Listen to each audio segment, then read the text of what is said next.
Assalamualaikum warahmatullahi wabarakatuh. Selamat pagi semuanya. Pada pertemuan kali ini kita akan membahas tentang spektrofluorometer. Nah, pada pertemuan kali ini diharapkan kalian mampu menjelaskan tentang instrumen spektrofluorometer dan aplikasinya. Adapun bahan kajian yang akan dikaji pada pertemuan kali ini yaitu transisi elektronik yang menghasilkan fluoresensi dan fosforesensi, kemudian ada eksitasi dan emisi, kemudian ada juga faktor-faktor yang mempengaruhi fluoresensi dan fosforesensi, kemudian instrumentasi spektrofluorometer dan aplikasinya. Semoga kalian dapat mengikuti perkuliahan online ini dari awal hingga akhir. Nah, spektrofluorometri fluoresensi merupakan suatu prosedur yang menggunakan pengukuran intensitas cahaya fluoresensi yang dipancarkan oleh zat uji dibandingkan dengan zat yang dipancarkan oleh suatu baku tertentu. Nah, pada umumnya cahaya yang diemisikan oleh larutan ini berfluoresensi mempunyai intensitas maksimum pada panjang gelombang yang biasanya 20 nanometer hingga 30 nanometer, lebih panjang dari panjang gelombang radiasi eksitasi atau gelombang pita penyerapan sinar yang membangkitkannya. Kemudian kita akan bahas tentang transisi elektronik yang menghasilkan fluoresensi dan fosforesensi.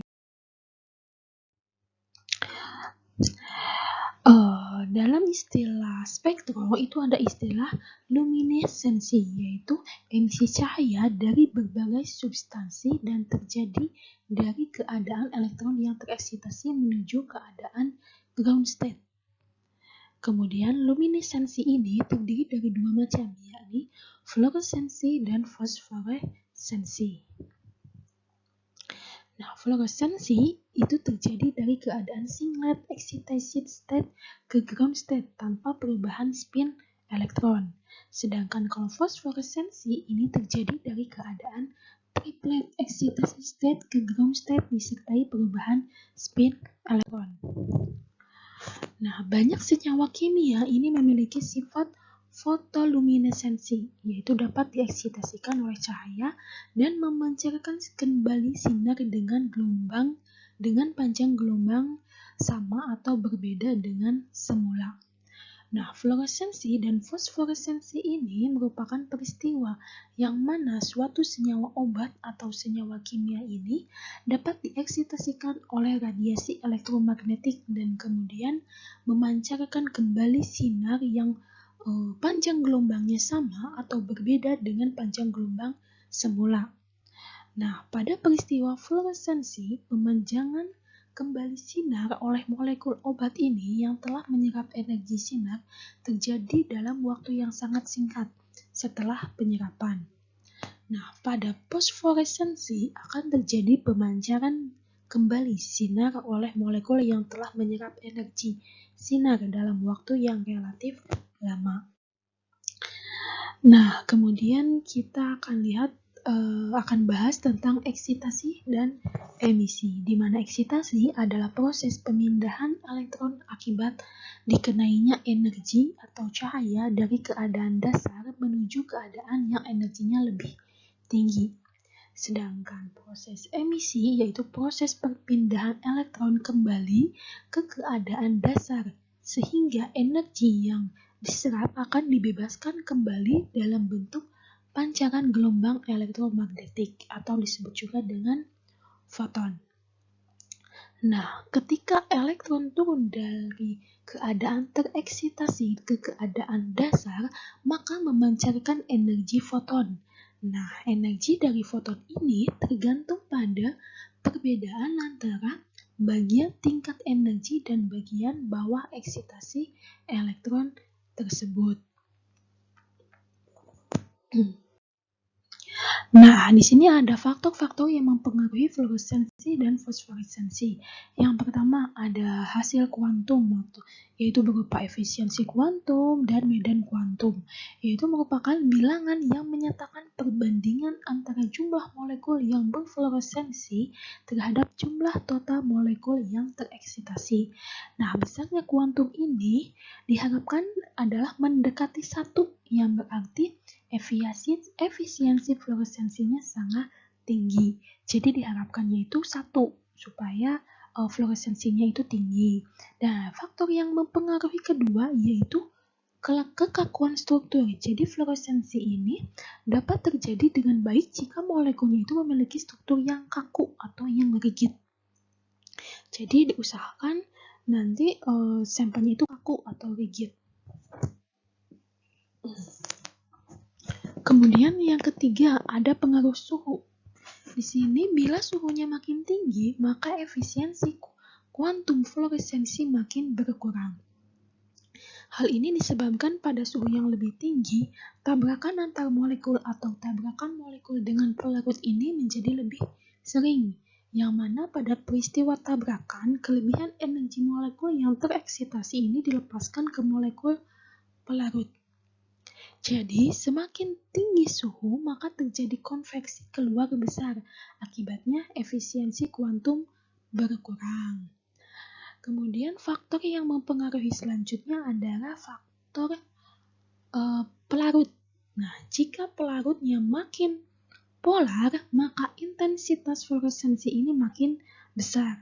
Jika pelarut mengandung logam berat, maka interaksi antara gerakan spin dengan gerakan orbital elektron ini lebih banyak terjadi, dan hal tersebut dapat memperbesar laju lintasan antara sistem atau mempermudah pembentukan triplet sehingga kebolehjadian fluoresensi lebih kecil, sedangkan kebolehjadian fosforesensi menjadi lebih besar. Kemudian faktor yang mempengaruhi selanjutnya adalah pH. pH berpengaruh pada letak keseimbangan antar bentuk terionisasi dan bentuk tak terionisasi. Nah, sifat fluoresensi dari kedua bentuk itu berbeda. Contohnya adalah fenol dalam suasana asam akan berada dalam bentuk molekul utuh, sedangkan panjang gelombang antara 285 sampai 365 nanometer. Nah, jika dalam suasana basah, fenol ini terionisasi membentuk ion fenolat yang mempunyai panjang gelombang 310 sampai 400 nanometer. Selain itu, faktor yang berpengaruh selanjutnya yaitu oksigen. Adanya oksigen ini akan memperkecil intensitas fluoresensi, disebabkan oleh terjadinya oksidasi senyawa karena pengaruh cahaya. Kemudian pengurangan intensitas fluoresensi disebut pemadaman sendiri atau quenching. Nah, oksigen ini bersifat paramagnetik dan molekul yang bersifat seperti ini dapat mempengaruhi dan mempermudah lintasan antara sistem sehingga memperkecil kemungkinan fluoresensi. Sebaliknya, memperbesar kebolehjadian fosforesensi. Kemudian faktor yang selanjutnya yaitu yang berpengaruh yaitu pemadaman sendiri atau penyerapan sendiri. Nah, pemadaman sendiri ini disebabkan oleh tabrakan antar molekul zat itu sendiri. Nah, tabrakan itu menyebabkan energi yang tadinya akan dilepaskan sebagai sinar fluoresensi ditransfer ke molekul lain. Akibatnya intensitas menjadi berkurang. Semoga yang tadi sampai sini dapat dipahami ya tentang faktor-faktor yang dapat mempengaruhi fluoresensi dan fosforesensi.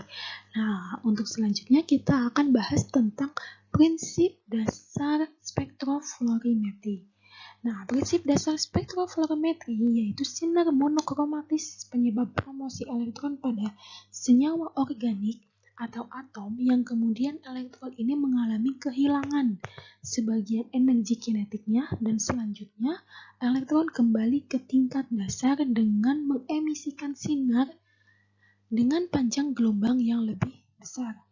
Nah, sinar monokromatis ini penyebab promosi elektron dinamakan dengan sinar eksitasi. Sinar yang diemisikan oleh elektron dari senyawa disebut sinar emisi. Kita masuk dalam bahan kajian instrumentasi spektrofluorometer. Nah, pengukuran intensitas fluoresensi ini dapat dilakukan dengan suatu fluorometer filter sederhana.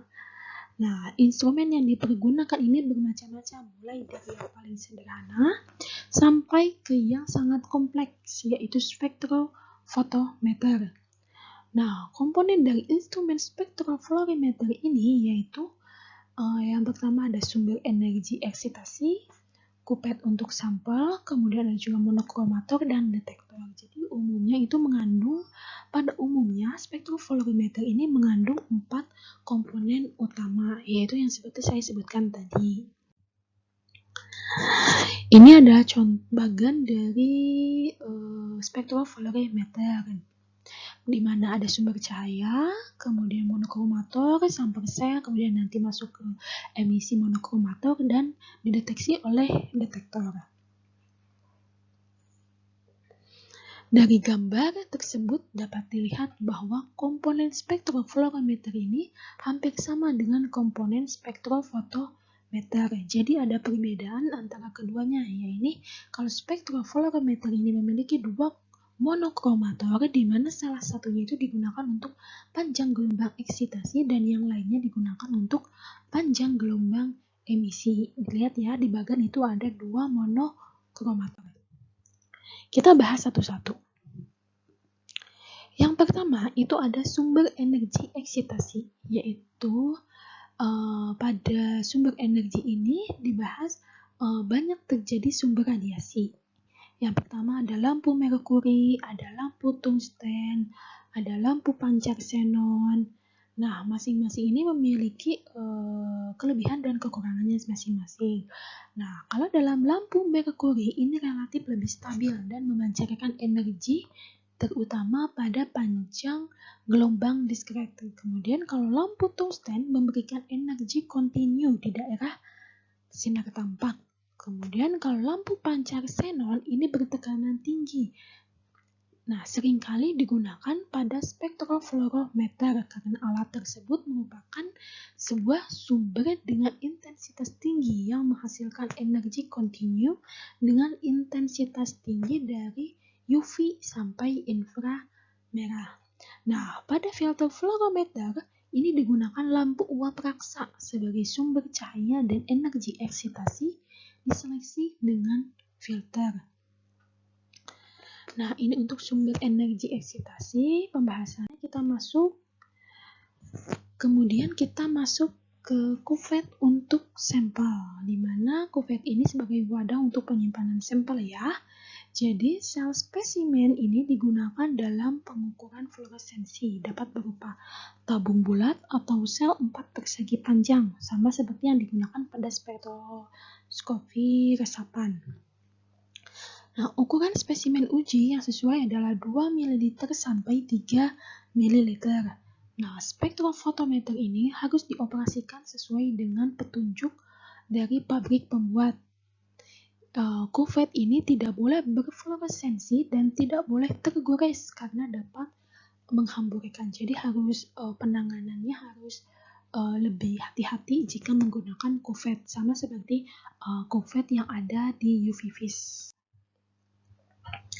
Kemudian untuk ketiga yaitu detektor. Untuk detektor ini pada umumnya fluorometer ini menggunakan tabung fotomultiplier sebagai detektor. Nah, banyak tipe dari jenis tersebut yang tersedia dan masing-masing mempunyai ciri khusus yang berkenaan dengan daerah spektra dengan kepekaan maksimum, menguntungkan dan draw secara elektrik. Nah, pada umumnya detektor ini ditempatkan di atas sebuah poros yang membuat sudut 900 dengan berkas eksitasi. Nah, geometri sudut siku ini memungkinkan radiasi eksitasi menembus spesimen uji tanpa mengkontaminasi sinyal luaran yang diterima oleh detektor fluoresensi. Jadi fungsinya detektor ini adalah untuk mendeteksi sinyal-sinyal yang dikeluarkan oleh sampel. Kemudian ada juga filter monokromator. Kemudian ada filter monokromator ini ada dua. Yang pertama yaitu fluorometer. Jadi filter fluorometer ini filter pertama yang hanya meneruskan cahaya UV dari sumber cahaya yaitu radiasi dengan panjang gelombang yang cocok untuk eksitasi spesimen uji. Nah, filter kedua melalui hanya panjang gelombang yang sesuai dengan fluoresensi maksimum dari zat yang diperiksa. Kemudian ada juga spektrofluorimeter. Di sini menggunakan sepasang monokromator untuk menyeleksi radiasi eksitasi dan emisi yang lebih akurat, sehingga kesulitan tersebut di atas dapat diatasi. Nah, monokromator pertama itu fungsinya mendispersikan cahaya dari sumber cahaya, sehingga menghasilkan radiasi eksitasi yang monokromatis. Kemudian, sampel yang tereksitasi berfluoresensi sehingga merupakan sumber cahaya bagi monokromator kedua. Nah, dengan alat ini dapat dibuat spektrum eksitasi maupun emisi. Paham ya sampai sini? Kemudian di sini untuk cara kerja instrumen. Pada fluorometri, larutan zat disinari dengan sinar yang panjang gelombangnya di sekitar panjang gelombang penyerapan maksimum yang berasal dari lampu raksa atau lampu pijar yang telah disekap filter. Nah, intensitas fluoresensi ini diukur atau dibandingkan dengan intensitas larutan baku. Nah, sinar fluoresensi dibebaskan dari sinar hamburan dengan melewatkan sinar melalui filter atau monokromator. Nah, cara pengukuran pada dasarnya sama dengan cara spektrofotometri, karena zat organik ini berfluoresensi, mungkin terurai secara fotokimia. Nah, oleh karena itu penyinaran harus dilakukan sesingkat mungkin. Kemudian kita akan bahas tentang aplikasi spektrofluorometer, yaitu untuk spektrofluorometer ini bisa digunakan untuk analisis kualitatif maupun analisis kuantitatif. Analisis kualitatif yaitu dilakukan dengan melakukan perbandingan spektrum fluoresensi yang dapat membantu pengenalan suatu senyawa.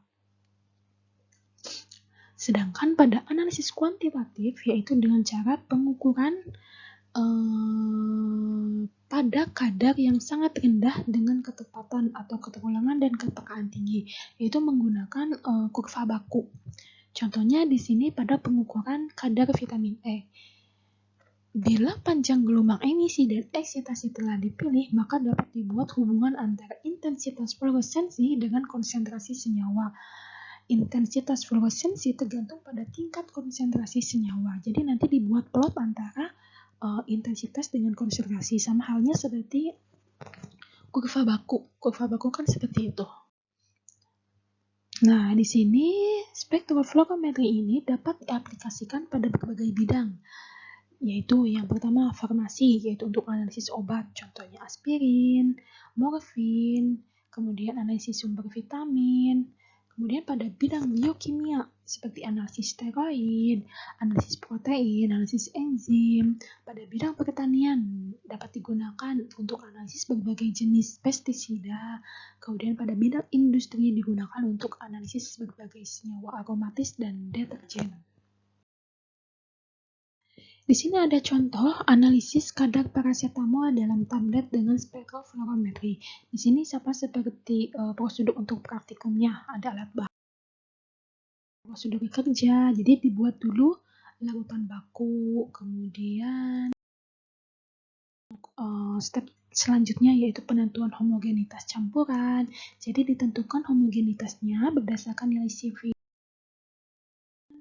Tahap selanjutnya yaitu disolusi tablet paracetamol, nanti diukur pada panjang gelombang emisi 427 nano.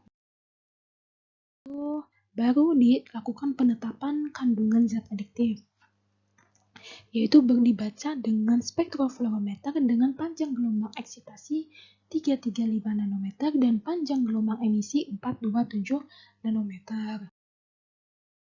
Nah, di sini harus diingat bahwa spektroskopi fluorometri ini hanya dapat menggunakan senyawa yang berfluoresensi.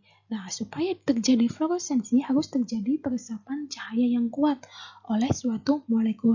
Nah, ini dapat terjadi misalnya pada senyawa aromatis, sehingga senyawa-senyawa aromatis ini mampu berfluoresensi. Nah, zat yang dapat diuji menggunakan spektroskopi fluorometri ini contohnya adalah vitamin B1, vitamin C, kinin, serpina, klorpromazin, dan yang lain sebagainya. Jadi senyawa yang mampu berfluoresensi. Nah, untuk perkuliahan kali ini cukup sekian. Semoga dapat dipahami. Jangan lupa belajar, banyak-banyak membaca, jaga kesehatan, selamat belajar, terima kasih. Assalamualaikum warahmatullahi wabarakatuh.